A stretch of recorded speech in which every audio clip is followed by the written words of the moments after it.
जय जगन्नाथ सांग माने मु सुप्रिया आपण मानक लक्ष्मीप्रिया किचन को स्वागत करुच्ची। मु गोटे बढ़िया वेज कबाब रेसिपी नहीं आसी आपण मानक पई। आपण माने गेस करी कहि परिबे कि एटा को कबाब मु बनैछि।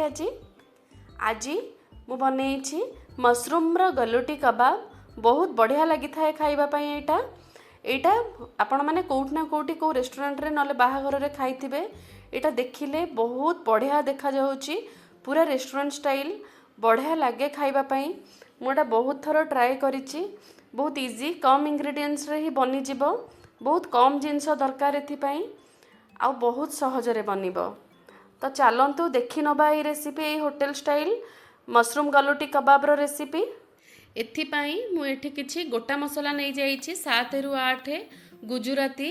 एठी स्टार फुलो नैछि, बड़ गुजराती नैछि 2टा। तापर एठी गोलमरच नैछि, छोट डालचीनी गोटे आउ 2टा लवंग नैछि। आकु आमे ड्राई रोस्ट करनबा हल्का 2 मिनिट पई। गोटे कड़ाई रे 4 रु 5 चम्मच छोट चम्मच तेल मु देइछि। तेल गरम होला परे मीडियम साइज रो 3टा पियाज को एठी काटिकी पकेइबा। आउ 8 रु 9 कोला रसुण, आधा इंच रो आमे नबा अदा पकईकी एठी टिके भाजी नबा। आमको एठी बहुत बेसी भाजीबार नाही, काहेकि मशरूम को एठी भी आमको आसांगे भाजीबा को पड़िबो। एठी आमको 3-4 मिनिट भाजी नबा। भाजिला परे मशरूम को मु एठी भलकी धोईकी काटिकी रखिछि। देखंतु एमिति ही आमे आको हल्का भाजीबा। भाजिला परे एठी मशरूम को भलकी धोई नेबे। फ्रेश मशरूम एठी आमे यूज करिबा। तो मशरूम को एठी काटिकी आमे आ ऊपर पकेई दबा। मशरूम को एठी पकेइला परे मु एमिति बटन मशरूम नैछि, आको 4 खंड कर देइछि। तो आपण आउरी छोट छोट भी काटी परिबे। तो एटा नेकी आमे एमिति भाजी दबा आको भलकी ए मसला संगरे पियाज अदा रसुण संगरे। स्वाद अनुसार एठी आमे एठी लूण पकेइबा। लूण पकेइकी टिके घोड़ेई नबा, कहीं ना आम मशरूम टिके सॉफ्ट हो गले आमको आको भलकी ग्राइंडिंग करिवार अछि। देखो एठी पानी बाहरी जाइछि, मु आउ टिके ताको भलकी कसी नेबी। कसी नेला परे एमिति सुखिला सुखिला करनबा।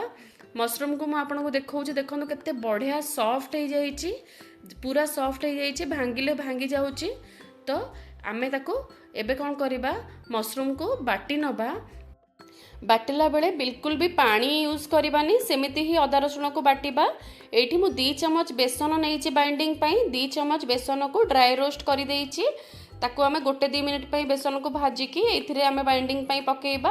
आउ काजू 10टा रु 12टा मु घियो रे भाजी देइथिली, ताको भी पाउडर बनै दबा। काजू को एठी आमे ए पेस्टटा बनै दबा, काजू पाउडर और बेसन देकी। आपण मानक जदि रेसिपीटी भल लागुची तो मो चैनल को सब्सक्राइब करने को बिल्कुल भी भूलिबेनी। आ मते कमेंट रे जणेबे आपनको केमिति लागिला ए रेसिपी। आ जो गरम मसला पाउडर आमे बनैथिले सेइथरु मेटी 1 चम्मच देइची। हातरे टिके घियो लगेई एमिति टिक्की भलिया आमे शेप देई दबा। तावारे मोटी घियो देइची, एटी तेलर यूज करिबेनी, काहेकि ना एथिरे बहुत बढ़िया फ्लेवर आसीबो गलुटी कबाब रे। घियो देइकी एमिति टिक्की भलिया आमे बनैबा। एठी मते 10 रु 15 मिनिट ही लागिची। देखो एमिति हल्का भाव आको उल्टेबे, केते बढ़िया गोल्डन ब्राउन हो जाइछि। आको आमे रुटी और परोटा संगरे खाइले बहुत बढ़िया लगे। आपण माने ग्रीन चटनी संगरे आको स्टार्टर भाव रे भी आपण व्यवहार करि परिबे। बहुत टेस्टी बनी थाए, जल्दी बनी जाए। मात्र 10 रु 15 मिनिट लागिछि मते। गोटे कोयला को बहुत भल भावे गरम कर देइथिली, सेथिरे 1 चम्मच घियो देई 5 मिनिट पई आमे भलकी स्मोक देई दबा। देखंतु बढ़िया मशरूम गलुटी कबाब आमर एठी रेडी हो जाइछि। बहुत इजी ए रेसिपीटी बनाया पई, निश्चिंत ट्राए करिवे। आ मते कमेंट रे जणेबे आपनको केमिति लागिला ए रेसिपीटी। एमिति नुआ नुआ वीडियो देखिबा पई लक्ष्मीप्रिया किचन को सब्सक्राइब करने को बिल्कुल भी भूलिबेनी। Stay tune for next video. Jai Jagannath friends.